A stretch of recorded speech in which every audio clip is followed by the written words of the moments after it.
Hello hello everyone, तपाईँहरू सन्चै हुनुहुन्छ र म पनि सन्चै छु। Welcome to back to my channel new ब्लगमा तपाईँलाई सबैलाई स्वागत छ।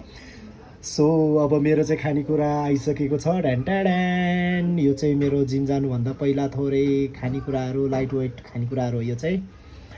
सो अब मेरो मेन खानेकुराहरू त यता छँदैछ, क्रेटिन, सिफो, प्रि वर्कआउट होइन। अब यो भर्खर मगाएको मैले यो चाहिँ प्रोटिन 2टा मगाएको छु होइन, 1 केजीको यो चाहिँ। सो यो पनि क्रेटिन हो होइन। सो यता पनि छ मेरो खानेकुराहरू चाहिँ। अब जिम गर्नु जिम गर्दाखेरि चाहिँ, जिम गरेपछि चाहिँ खानेकुराहरू चाहिँ यति छ।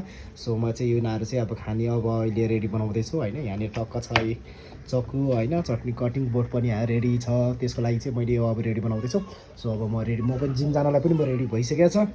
त्यसको लागि सबैले जानकारी गर्नको लागि चाहिँ के कुराहरू के खानुपर्छ के खानु पर्दैन भन्ने जिम गर्नेहरूले चाहिँ सबैले यो जान्नु होला।